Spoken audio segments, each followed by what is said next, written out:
Ayan, ganyan po siya karumi. Kasi pag maalikabok yung dinadaanan, matik, syempre, mas maraming alikabok yung papasok dito sa butas na yan.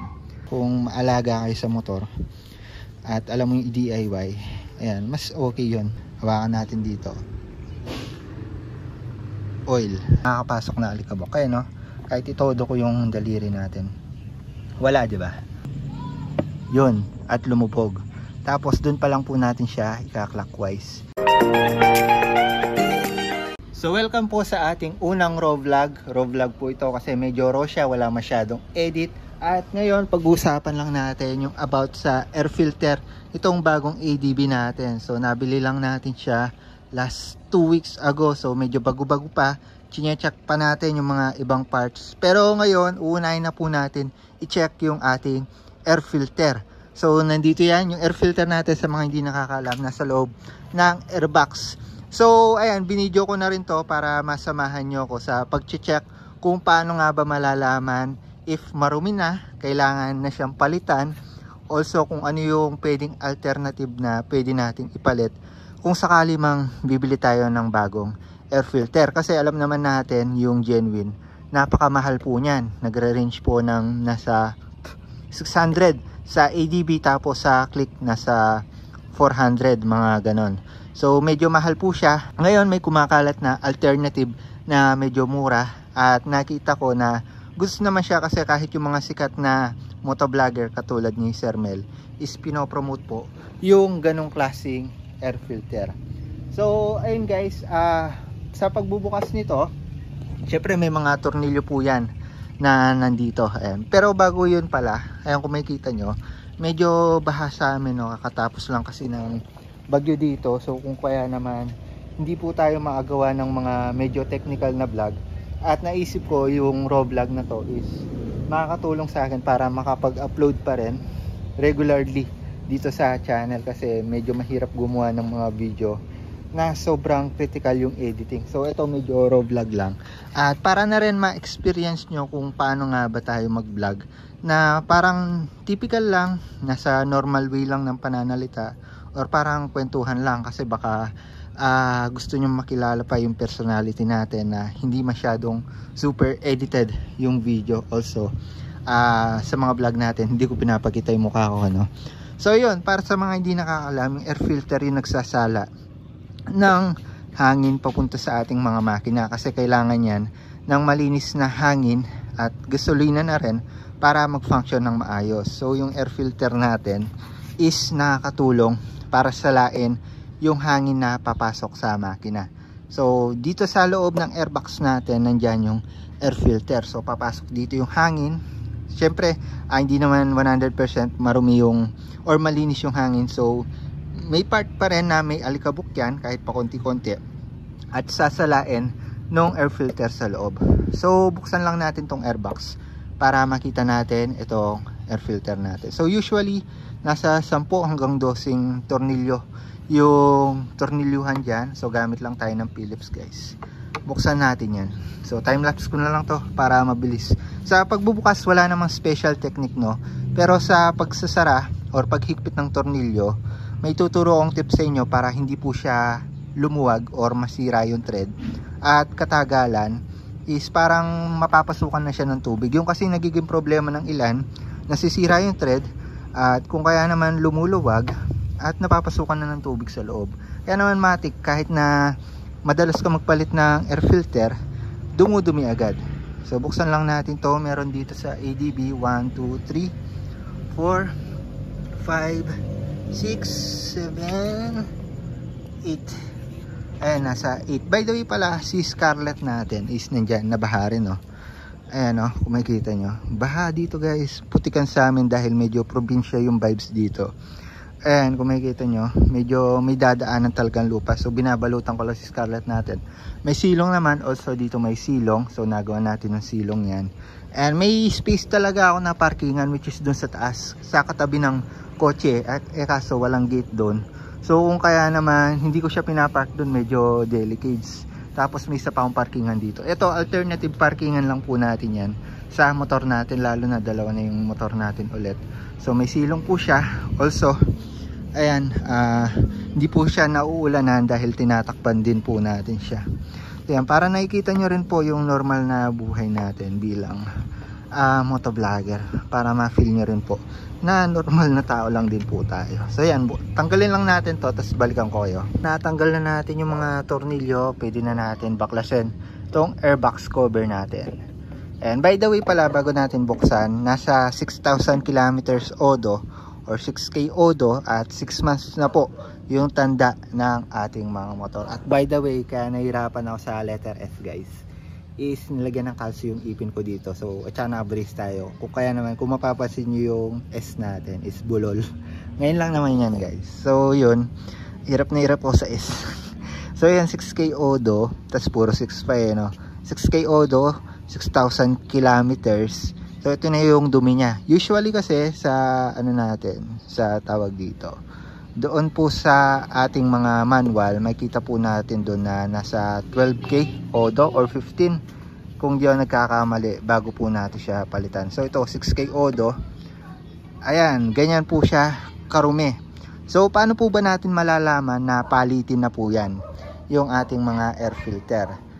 So yun nga, una pwede tayo mag-base sa manual, pero hindi naman all the time is susundin natin yon, dahil may mga times na may case to case basis kung saan iba-iba yung dinadaanan natin. May iba na medyo maalikabok yung dinadaanan, may iba na malinis yung dinadaanan or hindi maalikabok, ganun. Kasi pag maalikabok yung dinadaanan, matik syempre mas maraming alikabok yung papasok dito sa butas na yan.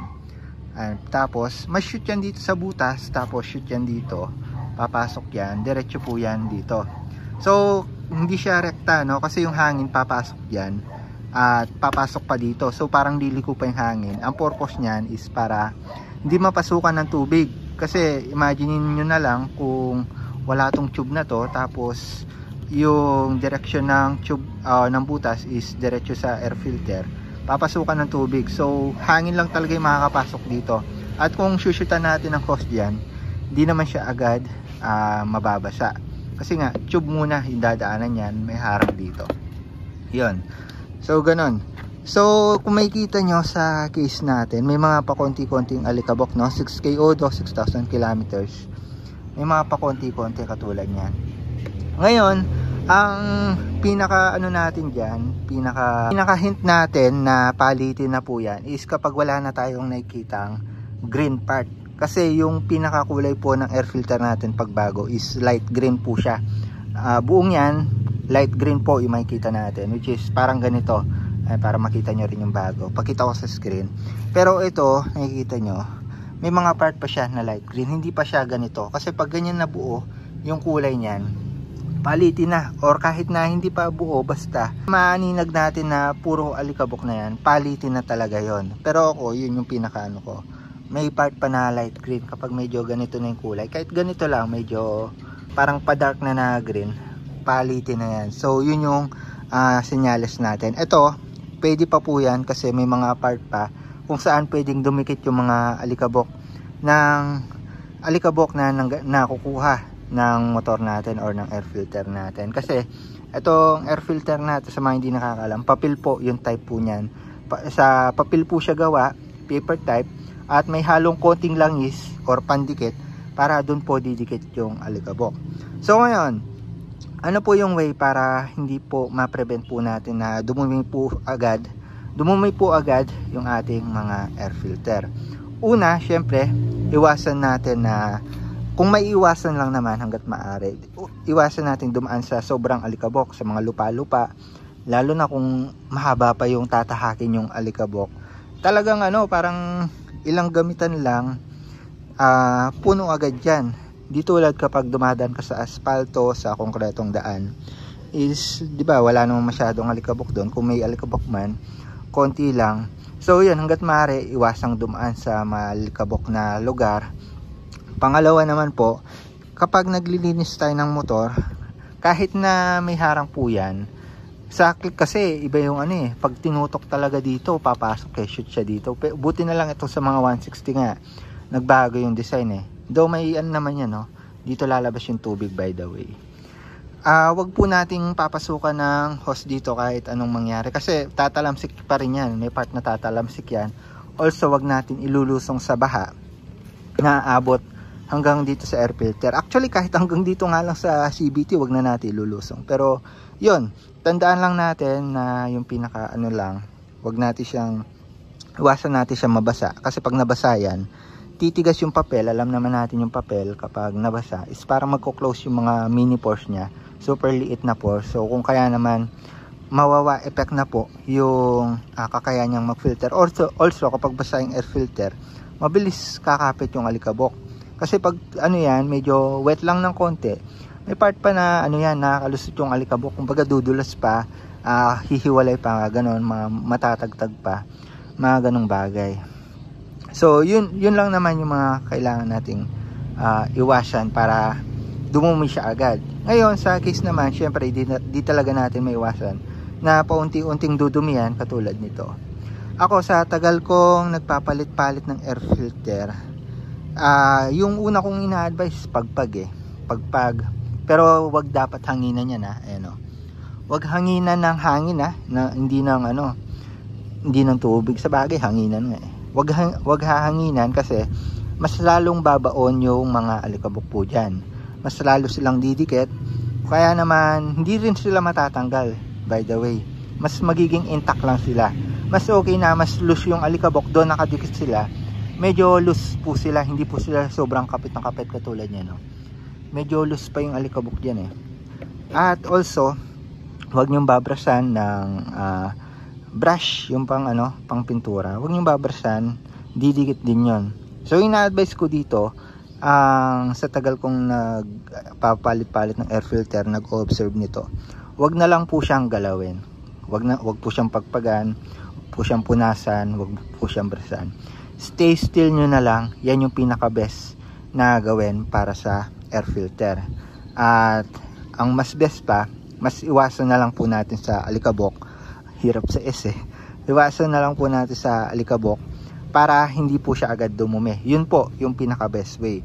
Pero linisin, hindi naman po kasi yan washable or linisable, mga ganun, Di tulad ng washable, mahugasan mo talaga. Ito, disposable po yan, tinatapon kapag marumi na.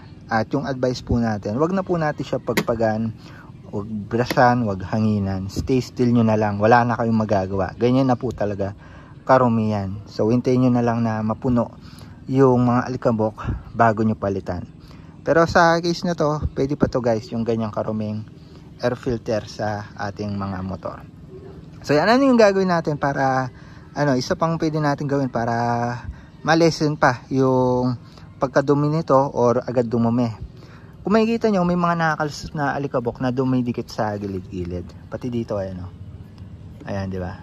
Ang pwede natin gawin, linisin na lang yung paligid nito para if ever man na umandar tayo, hindi po iikot yung mga alikabok na to at didikit dito. Kumbaga, kapag may pumasok na bagong alikabok, didikit na lang sila dito. Ngayon, kung may alikabok na dito, syempre dudulas yan, mapupunta pa dito sa air filter natin.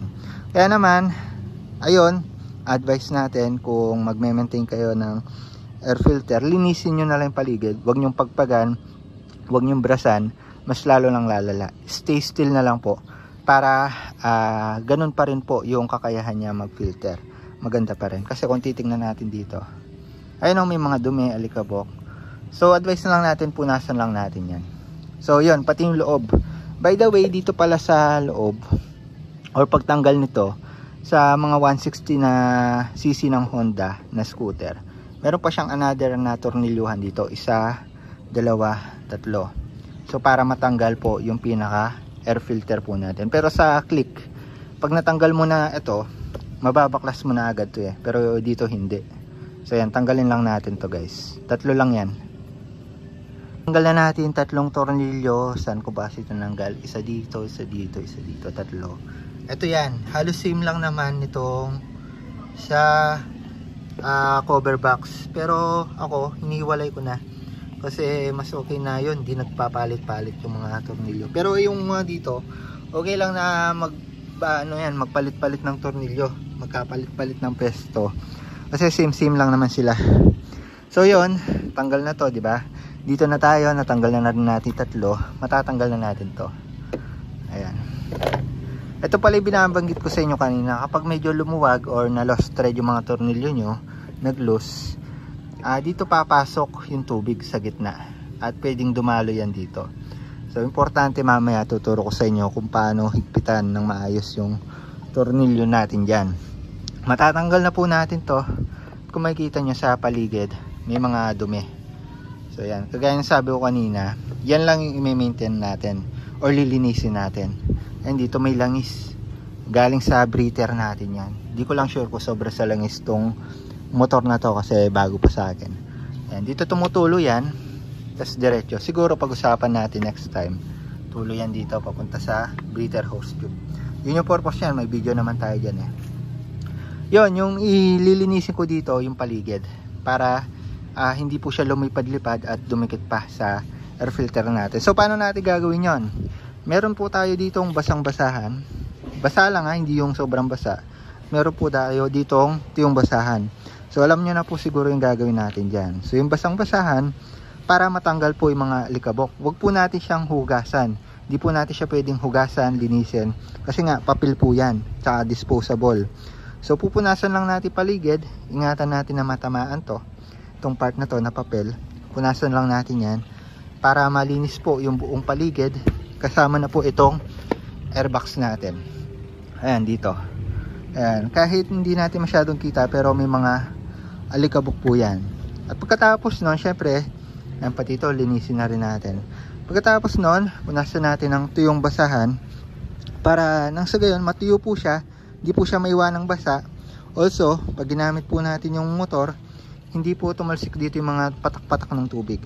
So basang-basahan na napiga at yung basahan panglinis po dito.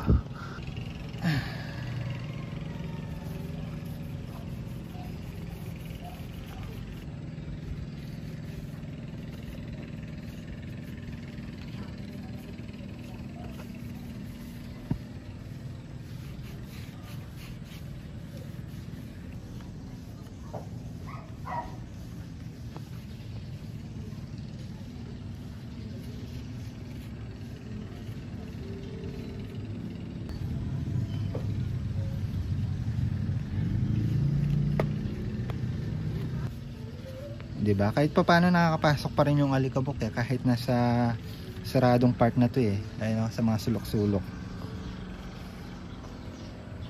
Mga lupa-lupa nakakapasok pa rin no? Yan. So itong part na to wag na natin punasan kasi hindi naman nalalagyan ng alikabok yan kasi from dito napasok yung alikabok. So para hindi lang maging sagi itong papel or hindi siya matumba, magiwa-hiwalay, nandito yung second filter niya or parang screen. Yon. Kasi kung alikabok lang yung usapan, dito pa lang filter na yan at wala nang silbi to. Pero ito, pang-protekta na lang sa papel na type. Ayan, dual protection siya. Ayan kung makikita nyo. Also, di ko lang sure kung may konting langis to na makakapigil pa ng mga konting alikabok. Pero palagay ko wala wala naman. Ito lang yung may oil. Ayan, tas punas natin dito.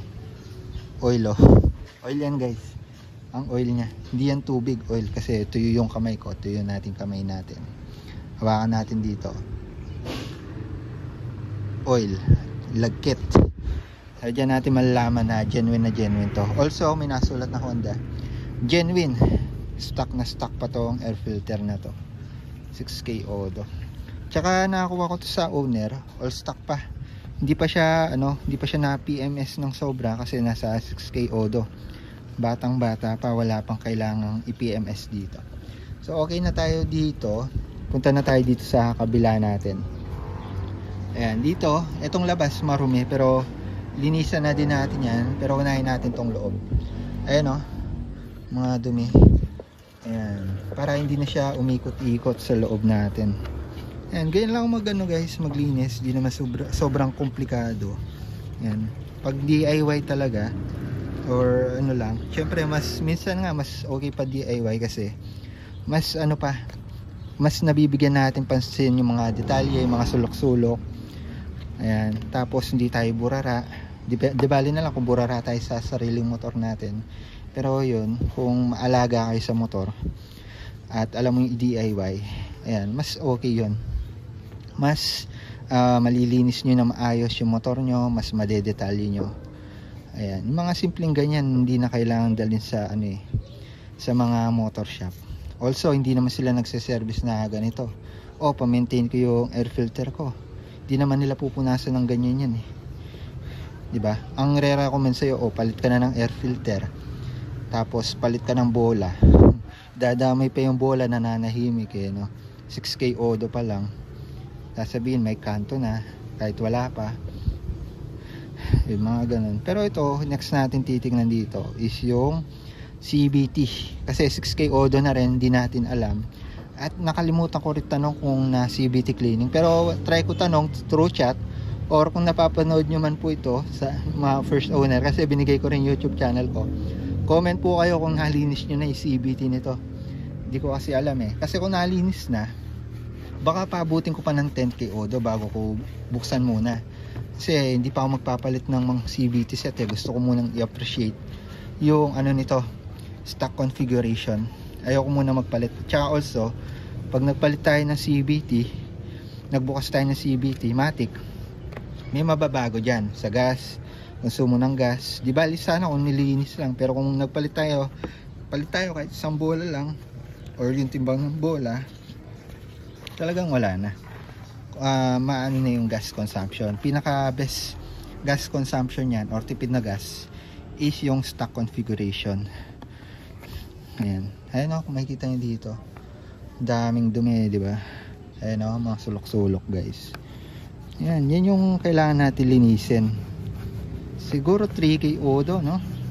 Pwede na natin tong linisin. Pero isa kapatid ko, by the way, yung Click V3 na white, nasa 6K odo pero nagpalit na tayo ng ng air filter. Yun yung sinasabi ko, case to case basis. So minsan may iba na ganitong odo pa lang palit na, may iba na ganitong odo malinis pa. So nasa checking lang din talaga. Yan, hindi naman komplikado mag maintenance, basta alam nyo lang kung kailan may maintenance at kung bakit siya kailangang i-maintenance, linisin, palitan, mga ganun. Okay na tayo dito sa basang basahan. Proceed tayo sa tuyong basahan. So para matuyo lang, do wala namang patak-patak, para lang hindi siya basa, hindi agad kapitan ng alikabok. Yan. Ito mamaya ko nalilinisan tong labas pag nalagay na. Ito punasan din natin. Ayan. Tapos nalinis na natin itong dalawa, air filter tsaka airbox. Mahulog, ingatan nyo mahulog, huwag nyo akong gayahin. Next natin lilinisin is itong part na to, yang loob. Ayan, hindi ko alam kung kita nyo, lagyan ko ng flash. Napaglinis na ako, hindi ko pala na-record, so malinis na to. So yung ginawa lang natin, pinunasan natin yung gilid, no? Kanina marumi yan, hindi ko na-record, hindi ko napindot yung play kasi binuksan ko yung flashlight. Grabe, ang dami ko na sinabi. So yun, pinunasan lang natin gilid, malikabok din yan, napapasukan ng dumi. Ayan, basta make sure lang natin na malinis, maayos yan. Tapos punasan natin ng basang-basahan. Yung rubber na yan, kung makikita nyo, yan po yung nag-iipit para hindi po mapasukan ng tubig. Ngayon, kung nag-loose yung tornilyo nyo, edi luluwag talaga yan. Ayan, tuyong-tuyo. Tapos yung bout dito, alam ko nakat din yung sinabi ko dito. Palatandaan ko na napapasukan yung throttle body is kapag kinapa nyo dito, tapos maalikabok. Ibig sabihin, may mga alikabok nang napasok. Pero dito, thankfully, napakaganda ng ng stock air filter. Wala pong nakakapasok na alikabok. Kaya kahit itodo ko yung daliri natin, wala, di ba? Ayos. Ibig sabihin, bata pa yung throttle body, hindi pa need i-throttle body. Yun din yung dahilan kung bakit kailangan nasa 15K odo or more or less yung pagto-throttle body po natin. Hindi po tayo basta-basta nagpapa-throttle body kahit kung bata pa yung motor natin. So yan, lagay lang natin to dahil malinis na. Kung marumi na, palitan natin. May mga dumi pa pala. Ayan. So linisan pa natin to guys. Nung nahulog ata. Oo, nung nahulog. Ayan, buti nakita ko. Ito wag natin gagalawin. Hindi ko gagalawin yan sa kadahilan ng mas napipipi lang. Hindi ko babrushan, hindi ko papagpagan. Goods na ako dyan. Yan, patong lang natin. Ngayon pag-usapan natin kung ano yung pwede nating pang alternative. May mga naipon pa na konti naiwan. Ano yung pwede pang alternative kung sakali mang gusto yung bumili ng air filter pero hindi po masakit sa bulsa or hindi masyadong pricey. May nakita po ako dito, pinopromote ng ni Sir Mel or sikat na vlogger na RevX. Actually umorder na ako kanina kasi 11.11 ngayon, di ba? Nasa ano lang siya, nasa 160 or 150, ganon. Basta hindi siya abot ng 200, napakamura. Tapos syempre na-curious ako kung same ba siya ng quality na stock. Tinignan ko yung mga ibang product demo. Halos same lang naman siya, halos same. Actually may mga ibang brand na halos same din pero pangit ng quality. Pero yon, same siya na papel, cloth type, disposable, at also may may oil po siya dito. Yung iba kasi tuyo, ayan, may oil po yan. Kinaskas po natin dito, oil. Ayan, oil po yan, hindi po yan tubig, oil. Kasi ang sa kamay ko, alam ko naman pag oil eh.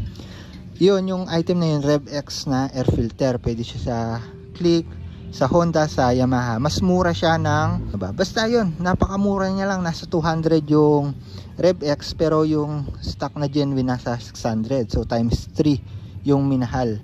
Tapos sa Click, nasa 600, magkano ba?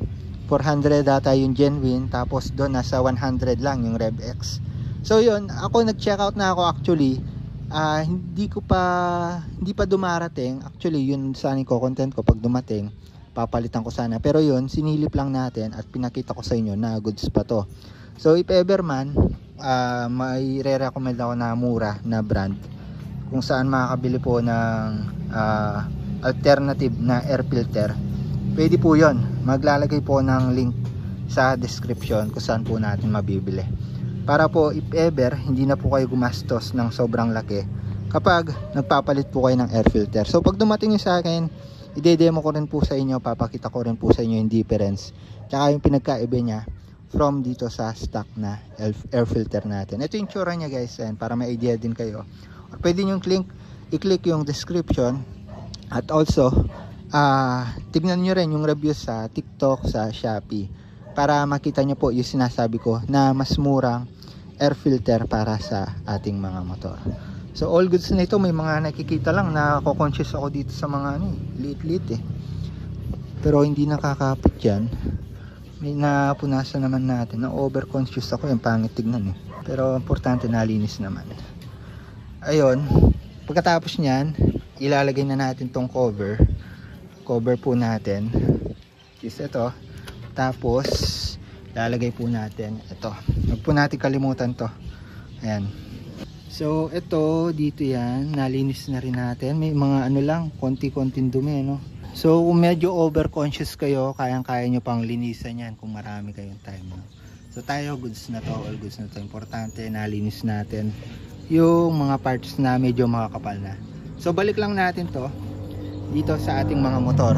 O sa pagbabalik, ganun lang din. Ay wait lang pala, buti naalala ko. Yung tornilyo pala muna dito, nasanay ako sa Click hindi ito, yung tatlo. Lagay muna natin yan. So sa paglalagay, ito na, dito na mag-start yung paglalagay ng tornilyo. Kailangan lang po natin siyang counterclockwise muna, hindi po clockwise, kasi yung counterclockwise paluwag, diba? Pag counterclockwise yung ginawa natin, mahanap niya po yung thread niya or yung daanan. Ngayon mag-click po yan, yun, at lumubog. Tapos dun pa lang po natin siya i-clockwise para hindi po masira yung thread po niya. Also tama po yung path na dinadaanan niya. Kasi kung hindi nyo malalaman, dahil plastic po yan at yung mga tornilyo po natin is bakal, kapag mali po yung daanan niya, dinaanan yung mga thread sa loob, mali po yung path niya, dinadaanan niya, malilihis po to, gagawa po siya ng sariling daan, at kapag naulit-ulit po yun, luluwag to at magkokos na hihiwalay po or luluwag po yung inyong mga iniipit sa keys na to, airbag. So patong natin, pasok natin counterclockwise, hintayin natin lumubog. Ayan, lulubog at lulubog yan, panigurado. Tapos yun, ganun lang naman yung gagawin natin sa lahat ng tornilyo dito. Yun lang naman yung pinaka hacks natin para maiwasan yung lost thread dito. So yun, di ba? Medyo mahaba yung video guys kasi raw ito. Hindi ko na siya masyadong i-edit, so super edit para parang kwentuang tropa lang. At kung gusto niyo ng mga ganitong video pa, comment lang kayo para if ever is magawa pa tayo ng mga maraming raw vlogs. Kasi sa part ko kasi medyo natural yung ano ko dito, yung pagkwento sa pagma-maintenance kapag raw vlog lang, parang kwentuhan lang kaysa sa super edited na medyo hassle din sa akin kasi pinipili ko talaga yung salita ko. Hindi ko ma-express ng maayos yung gusto nating sabihin. At saka parang yung iba inisip perfect yung mga ginagawa natin, hindi nila alam may mga pagkakamali din tayo na nakakat lang sa video. Ayan, dito nakikita nyo lahat, no? Parang ano to eh, parang behind the scenes eh, no? Pero raw vlog siya eh. Ayan, lagay lang natin yung dito. Yun. Yan, ganun lang gagawin natin sa lahat ng tornilyo. Tapos pag tumunog, clockwise na.